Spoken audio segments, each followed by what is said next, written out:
welcome. As we let people in, I'm just going to start off slowly. I just want to welcome you and give you a big welcoming smile. Thank you so much for being here today. I was just talking to Robin, who's one of our new interns here, who's manning the camera today. Letting her know, on the way here, this place is kind of hard to find and things can be a little stressful, in our day, in our morning routines, or just throughout our lives, right? And so it's a good opportunity for us to find serenity in nature. This is a Native American Cherokee flute. And so I'm going to play you a song, and you may burn some sage just to remove any negative energies that may be in our viewing area today, right? And I'm back, by the way. We're back, baby. We're back.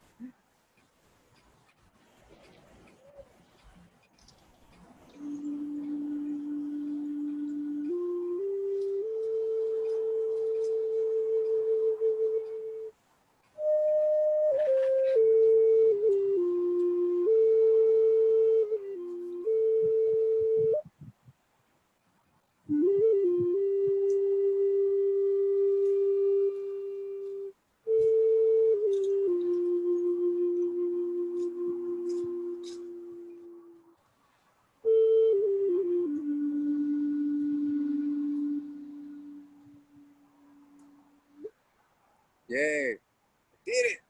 Woo. All right, so I have some white sage, just a little bundle. You can get bundles of white sage at your nearest visitor center, might have paid like $5 or something for this little bundle. Right? They want to know what your necklace is. Oh, nice. Thank you so much. So this necklace is a gift from Sherry Bohan. Who's actually her dad was like the commissioner for a long time. Anyways, she's a very nice woman. Her sister actually lives up north and teaches about Native American history. And she made this with her sisters, made out of abalone and real shell. And the tradition is that the first Native American necklace that you create, that you give to, so she thought that I was worthy, and so she gifted me this necklace. And it's a very beautiful necklace, and I wear it with lots of pride. All right, let's just burn this just a little bit. I'm not gonna burn it too much. Thank you for being here. Again, just, take in the positive energy, release the negative energy of what's going on in the world, what's going on, maybe going on in your life. Right now is just a time for us to get out and enjoy nature. We really need it in our lives. We owe it to ourselves. And so today we're going on a nice nature walk, not necessarily this, really formal hike, but more of a relaxing hike that I want to take you on. And I want to encourage you to participate as if we're on a real hike and ask questions. If you see anything, let me know and I'll stop and talk about it. We'll be seeing Forbes Mill right behind us really quick before we move on to Los Gatos Creek and looking at some of the riparian corridor, the flora and fauna that live along this area. Someone said it smells good virtually. Oh gosh, this thing smells so good. If you have any kind of bacteria or bad smells in your home, you could always burn this, and it really does a fantastic job of removing any odors. Are you ready, Robin? I'm ready. I'm ready. Okay, let's go really quick and check out this Forbes Mill. Forbes Mill is an interesting historic little building here in the absolute hole in the wall area, built in 1870. It was a flour mill that used the water of Los Gatos Creek to run the mill. It wasn't very successful in the beginning, but eventually it did become successful. The history is that it may be haunted. And so anyhow, we'll just go look at the structure before we start our hike and check out some history of Los Gatos. Come on.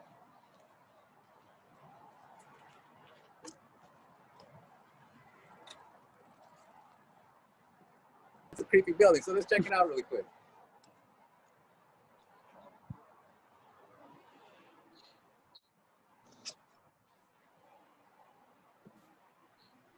We'll just zoom in on that.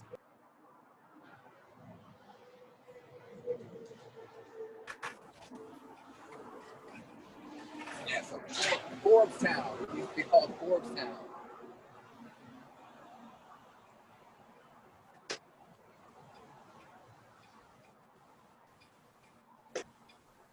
So landmark 458 right here. Didn't even know.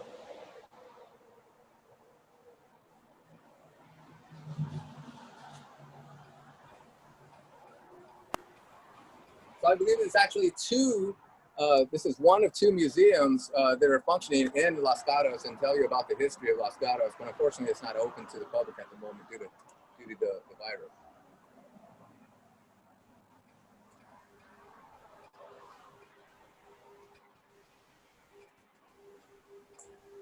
So this is the end of the building. Highway 17 runs right through here, and if you're a biker, hiker, jogger, whatever, we have an overpass right here for pedestrians to go over Highway 17. So you'll see a lot of people hiking and recreating today along Los Gatos Creek Trail.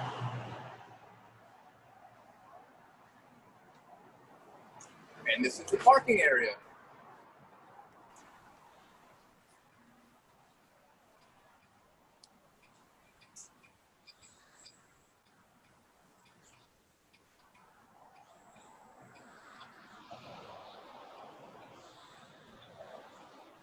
I have my mask. The sign says, have your mask, stay 6 feet.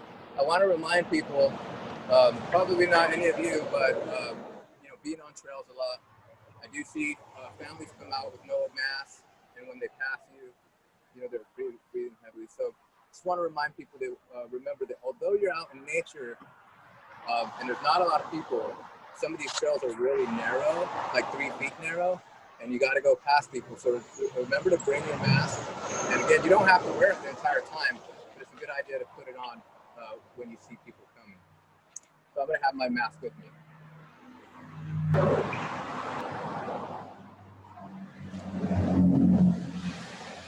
All right. So again, it is a little loud, so I'm going to get close.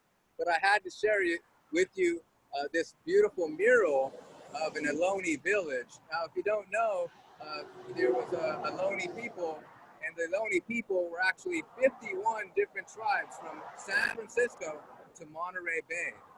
And anthropologists were very lazy when they got here and decided to group those 51 different tribes into one group, calling them the Ohlone people.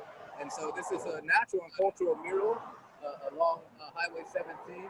So Robin's going to take some time just to show you some of the beautiful artwork here behind me.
Creatures that you've seen here on the mural are still here today. Fortunately, the grizzly bears are no longer here in Santa Cruz, though some of you may be a little different about that. But we do have Julio, we do have bobcat, and we do have mountain lion. That's one of the reasons why this area is called Los Gatos.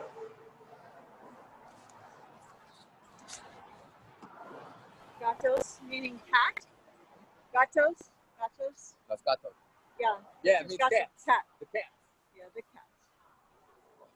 This is where the culvert of the Los Gatos Creek goes under Highway 17. This area is adopted by the Los Gatos Kiwanis Club. I do want to throw a shout out to the West Kiwanis Club for sponsoring this year's Boys and Girls Club Summer Science Project. They donated $500, and we were raising $1,000. So check out your local Kiwanis Club. They're great organizations to be part of. We do have one of the trees that we'll be talking about in a little bit, and that is the blue elderberry. These are the berries that we'll be talking about. We'll find one a little closer into the trail, more away from the highway. And then we'll just go on a walk right now. Let me know if you have any questions or if you see anything along the way. And I'll be pointing out some of the native trees and plants around here, okay? Especially edible stuff. Look. This is a pedestrians only side. So the other side is more for bikes, and they come zooming down from Lexington Reservoir on the Los Gatos Creek Trail. And then this side is for pedestrians only, and so we're gonna walk on this side. So let me start with this one, because we're so lucky that this is a Valio monarch of all oaks. Today we're talking about kind of a theme of edible things. And so coming up, if you go to our events page, we're gonna be teaching you how to take the acorns and turn them into flour so that you can make acorn cookies and acorn bread. These are the acorns of the Valio. One of the things that I have noticed is that our Chinook salmon migration, that's right, our Chinook salmon migration, that's the big king salmon that come up Los Gatos Creek, coincide with the development of the acorn. Meaning that as these acorns are developing, the salmon are actually decomposing. So they come into our rivers. We'll talk about that if you want. If you have any questions, let me know. But we do have them. So anyways, Valio, this is the acorn, has a beautiful hat. These are the biggest of the acorns, right? So join us and we'll teach you how to take out, leach out the tannins and how to crack them and gather them and stuff, and about weevils. And this one these were kind of loaded right here. So very beautiful. They get really, really big. And characteristic for their lobed, these lobe structures. I'm so happy to be out here. I'm so happy these guys are with me. Anyways, beautiful Valio. Let's go check something else out. So here we have the California buckeye. These are the fruits that are developing. Along this here is eventually going to split open. Now, these were buried and left for a long period of time and eaten like an apple by our Native Americans that are still here today. But it wasn't like a food source that they really enjoyed. It was kind of more a last resort. This does have saponin in it, meaning that if you were to beat this fruit when it's developed into a pulp, you go into Los Gatos Creek and you build a dam on this side and you build a dam on that side, and you get this and you throw it in the pulp into the water. Then the saponin is going to stun the salmon and the trout's respiratory system, not kill them, stun it, and they float to the top. And Native Americans would then spear them and put them in their baskets. So it was a form of fishing, technique of fishing that is illegal to do today. So don't let Mr. Richard catch you doing it. Anyway, look at this nice shade trail I found for you guys. Come on. Shade. Summer. Come check it out sometime when you have a chance. Nice. Richard, have you seen bobcats out here? Being so close to the Santa Cruz Mountains and there being water in this riparian corridor, they're definitely here. In Los Gatos Creek, I can tell you, and I'll be speaking about this, is that above Lexington Reservoir, when I walk along Los Gatos Creek, I have run into mountain lion tracks.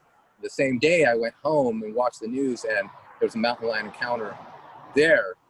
And so now I try to go with somebody, but sometimes I don't. Anyways, so there are mountain lions and bobcats along Los Gatos Creek.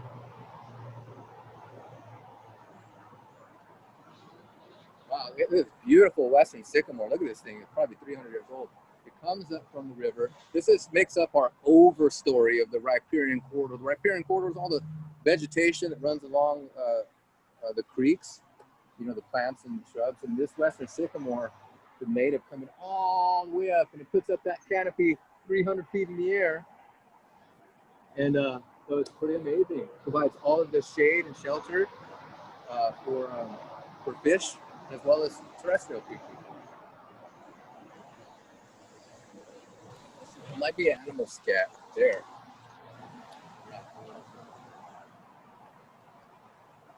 Yeah. Is it small? It's pretty small.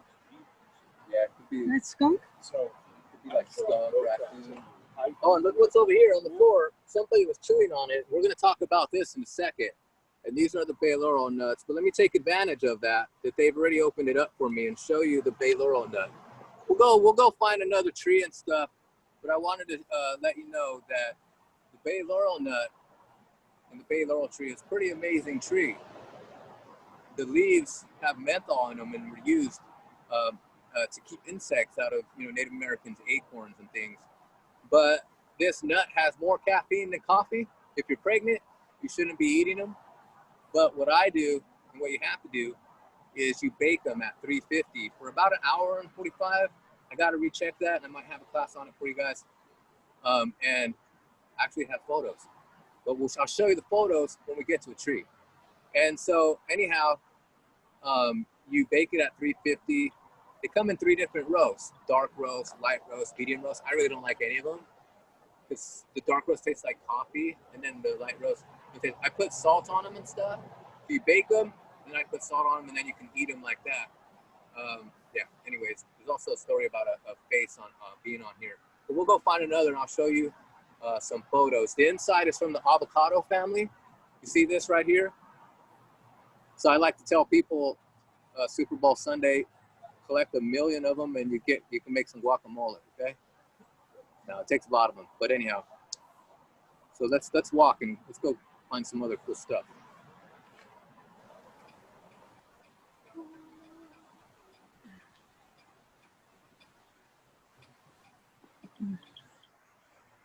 It looks so natural, right?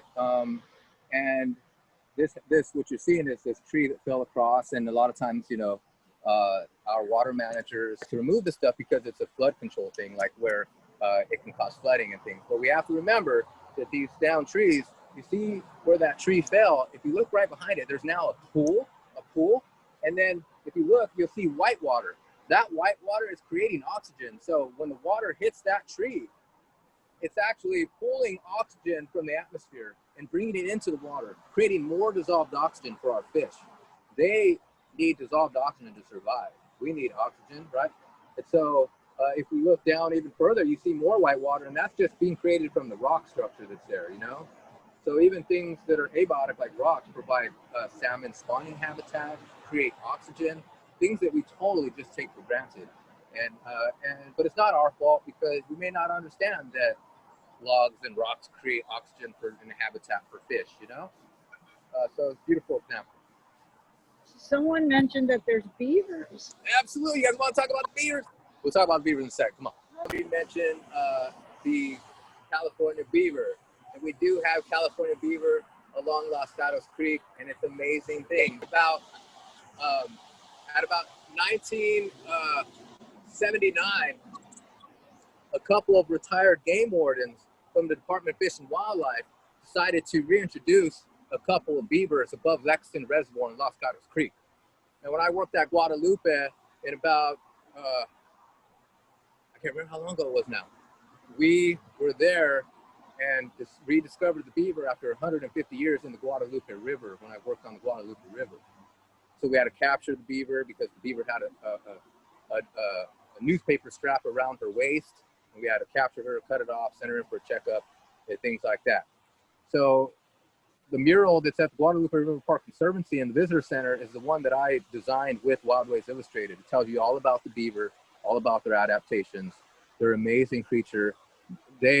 Above Lexington Reservoir, I've visited the beaver den and the dam and swam in the dam and put underwater cameras to find that there's turtles and frogs and tadpoles and native fish that live in their dams during the summer when there's no water. So we have an amazing biodiversity, and if you follow Saved by Nature, you'll slowly learn about these things that we have here in Santa Clara County, including badgers, burrowing owls, pronghorn antelope, roadrunners, tule elk, So there's lots of cool stuff, you know, that we like to share with you. And part of sharing it with you is so that you understand that it's here. Because like I say, is how do you expect people to care about something they know nothing about, right? So that's part of our job, is teaching you about these things. So thank you for bringing up the California beaver. We'll probably be doing another beaver program soon. I usually have my beaver scat in my bag, and but I don't have it. And what happened was when beaver poop, when they go to the bathroom, they do it underwater, and it's woody structure, so it floats to the bottom because it absorbs water.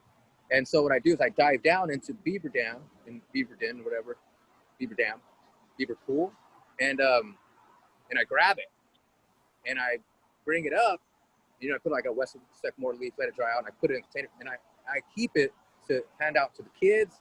They can feel the density of it, doesn't smell it, and understand what they eat is wood, you know. Anyways, it's really cool stuff. So this is a very beautiful area here that you can escape. We can still kind of hear the freeway, but if you notice, I haven't heard it in about 15 minutes. It's because we've been immersed in nature, and although that sound is there, I'm pointing it out, you can probably hear it now. It's kind of melting away. So Los Gatos Creek originates in the Santa Cruz Mountains, runs into Lake Ellsman, and then through Lexington Reservoir. There's an old bridge that nobody knows about called Old Alma Bridge. And you can park on the other side of it, and you can walk up or down Los Gatos Creek above Lexington Reservoir. It's an amazing place to visit and see. And so it runs through there, Lexington Reservoir, and then released from Lexington Reservoir, we're here, and then it's going to go into Basona. From Basona, it goes into through the Campbell Perk Ponds area, and then meets up with the Guadalupe River. So it's a tributary to the Guadalupe River, and that's why the salmon come up. So the salmon come up from the San Francisco Bay through Don Edwards into Guadalupe River and make a right into Los Gatos Creek. And they like to spawn here, and we've taken people to see the spawning, and we've made videos. You can see that on our Facebook page. If you haven't hung out with me before and seen, this is what these look like. So remember I was talking about the eggs, right? Cool. And so if you look in the water, you'll see rocks. And what happens is they like to, the fish, the salmon, this is Pacific salmon eggs. The female would deposit her eggs into the gravel, right? And they become fertilized, they turn into eyed eggs. And then eventually, you know, they're gonna hatch, and that's their yolk sac. That's their food for the next 30 to 45 days because it's so small they can't eat any macroinvertebrates. And then they're gonna eventually absorb that yolk sac and become a fry. And then they're gonna start to swim around and eat little insects like stoneflies and mayflies and things. And so right here in Santa Clara County, in our waterways, we have an amazing species, anonymous species, the Chinook salmon and the steelhead rainbow trout. So any opportunity you get to keep our waterways clean, remember that we have them here.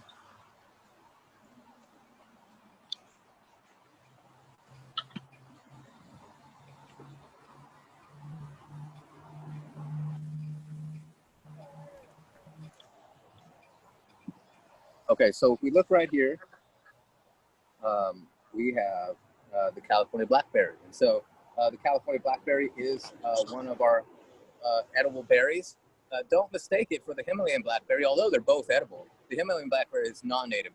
The way that you can tell it is it has 5 leaves. The Himalayan blackberry has 5 leaves, and the California blackberry has 3 leaves. So how many leaves do we have here? 3 leaves. You see that it has thorns. So this is another thing to remember when you're dealing with poison oak. If leaves are 3, let it be. Well, this has 3 leaves and it looks like poison oak, but it has thorns. Poison oak doesn't have thorns. So like I say, if you're getting poked, you're okay, okay? So here's the blackberries. What we do with the blackberries is we create blackberry jam, or I'll harvest these and put them in with my elderberries so that I get the best of both worlds in taste. So I'll make elderberry blackberry jam. Now, one of the reasons why I like to talk about this stuff and edibles and all that stuff is because like a lot of kids like say, and when I went to school, like say, well, so what? And you got to answer that.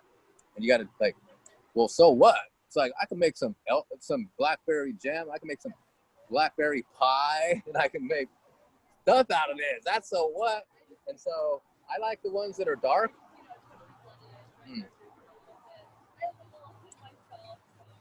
Oh, I'm a happy man. Mhm. So I like the dark ones. These ones right here are sour. So if you're a big sour person, go for these bright red ones. But if you like, you know, like just a kind of regular berry, go for the dark here. Um, any questions about berries? I mean, just be careful. You know, there's plenty of recipes out there. And when we're talking about these things, know that you can't harvest in these places, but know that what I've done is I've gone to the Watershed Nursery, I think in Richmond, and I've gone to a nursery here in Berkeley. Two great organizations. And I've bought blackberry shrub.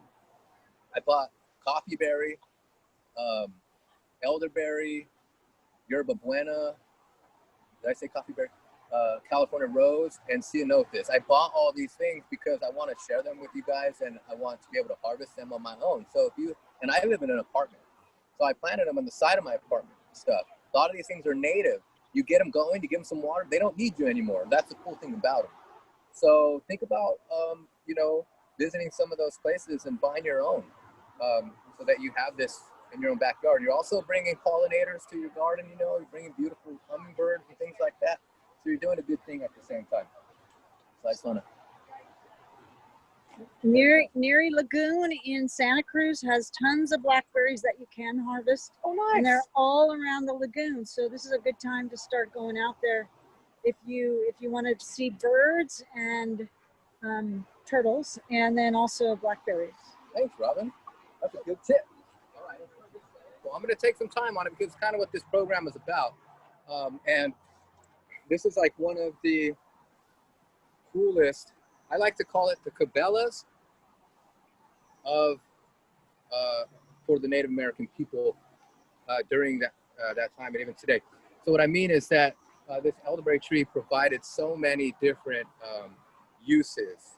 So one of the things that it was used for is ceremonial clapping sticks. So the shoots can grow extremely straight, the shoots. So they grow really, really straight.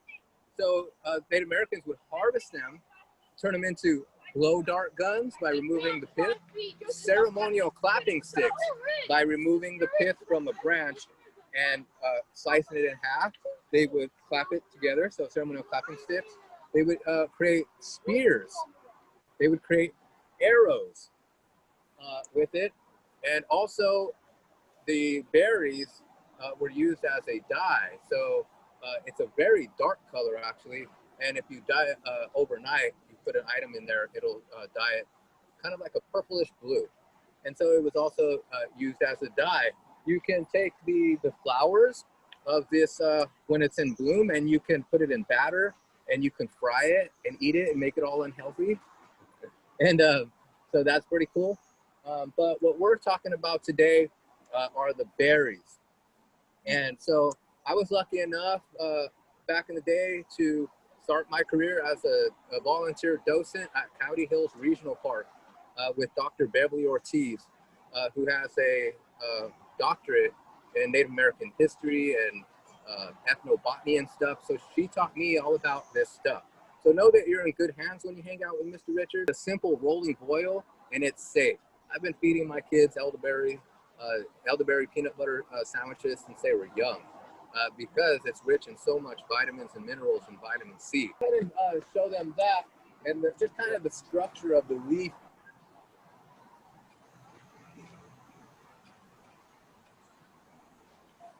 Okay, I'm ready. I'm ready. Robin, I want to thank you so much for being here, Robin, being an intern and volunteering with us, Robin. You know, it's just so great that I have my hands free and I'm able to share with the viewers.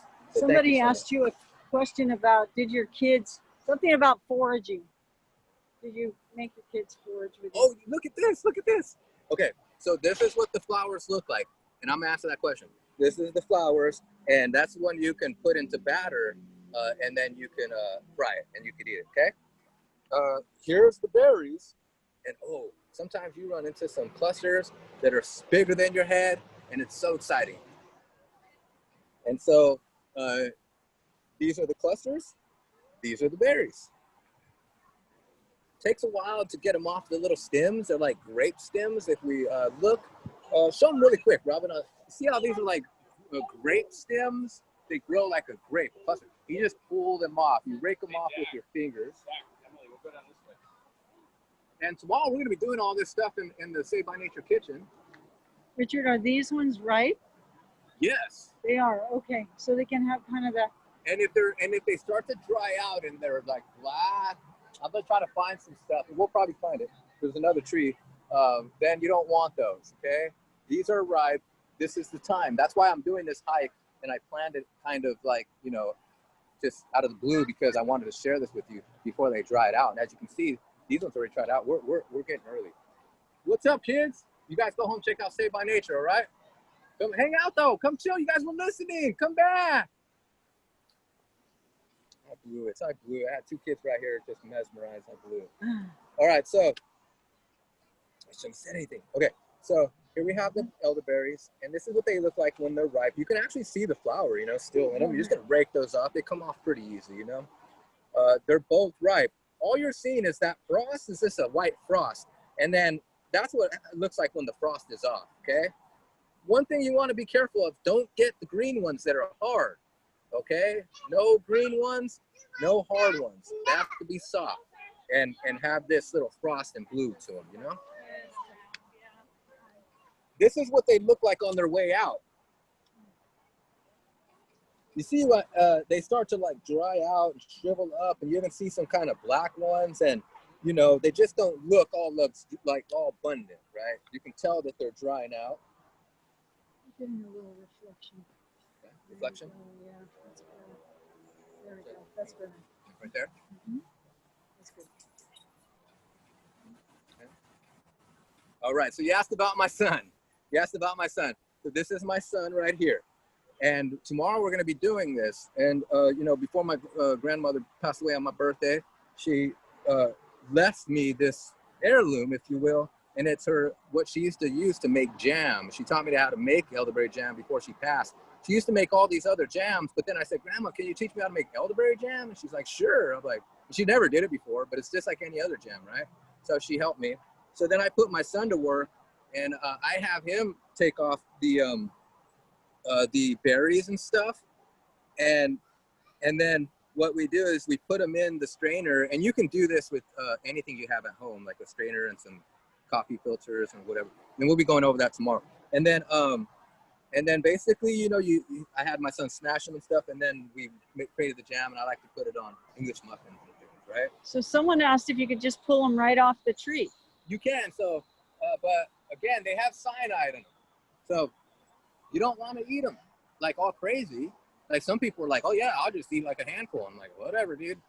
But I don't know. I'm not telling my viewers to eat a handful because I don't know what that's gonna do to y'all. Y'all might be fine, but I don't want to find out, and I don't know if you don't want to find out. So, you know, if you're, I don't want to say anything about it. If you're in dire situation, I don't know what's going to happen. So I'll eat a couple, you know. I'll see you tomorrow, hopefully. Anyways, so you can't eat a couple. I'm not dead, right? But this is one that you don't want it. A lot of foods, you got to dry them out. You got to bring them to a rolling boil. There's very few foods that you can eat straight.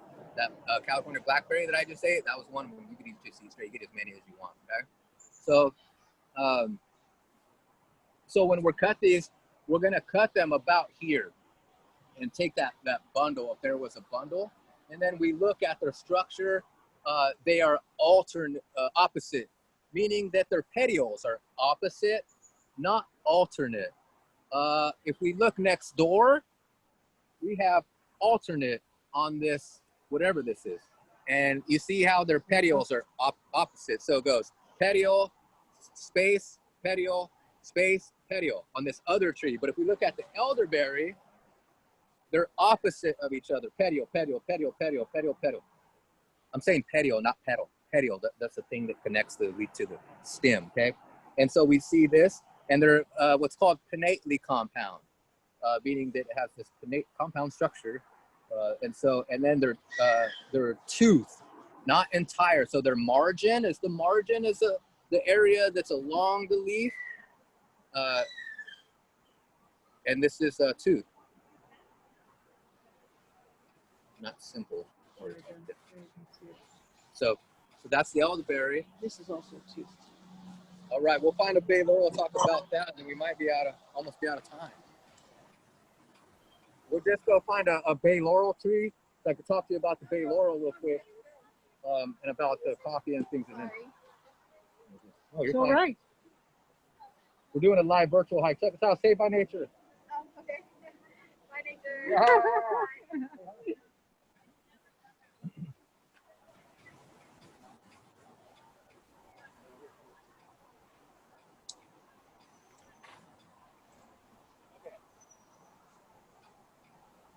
All right, so here's a great example of the bay laurel. This is a bay laurel tree. It has menthol in the leaf. So Native Americans would line their baskets and put their acorns in it so that the weevils and insects wouldn't get to them. This would be their protective. So this is the bay laurel nut. I opened that one up earlier. I don't know if I put it in my pocket or not. I might have. I think so. And so again, if we open it up, let's just open it up. The nut. A lot of water in there. Oh my gosh. There's so much water that is just coming out.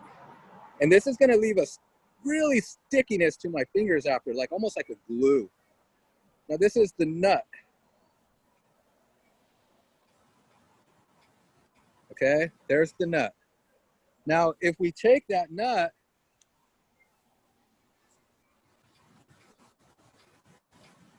and we open that nut up, this is what it looks like. And we just looked at that. Okay. So after you bake them, then you can grind them and turn them into different types of things. So here we have the bay laurel nuts that have been baked. As you can see, they're in 3 different colors. They remind me of coffee, like a coffee bean. And then we also have it grinded up. After you bake and dry them out, you can grind them up just like a coffee and create a morning coffee for yourself. Everything that I talked about, I like this stuff because we don't know what we're losing out on nutritionally by not eating and drinking native foods that are native to California and that people have evolved with for hundreds of thousands, maybe even millions of years. So it's just pretty interesting, you know, to be able to safely process these things. These do have to be baked. They cannot be eaten raw. Do you have recipes on your site? We only have the elderberry recipe up right now. Okay. And I if anything, I can put together a blog for the bay laurel nut. Okay. Join us for a class coming up soon about creating acorn flour and all that good stuff. Okay, so check out our events website. We're going to be adding more events, and I'm excited to say that in October we're going to be coming really interesting, and I'm going to be bringing in some professionals to do an owl program for Halloween type. We're going to be doing a tarantula program, and I'm bringing in the Bat Club to do a virtual bat program, hopefully the day before Halloween at 7 p.m. So we have lots of programs coming up since September. I have a big announcement coming up in September that I'm going to share with the whole Saved by Nature community that I'm really proud of. And so September and October, we're going to be jam-packed. Well, thank you again so much for joining us. Have a wonderful day. And we just started a Saved by Nature membership yesterday. So go to our website. I'd be honored and humbled if you became a member of our grove. All right. So thanks. Bye. Bye, Richard. Thank you. So welcome. Thank you.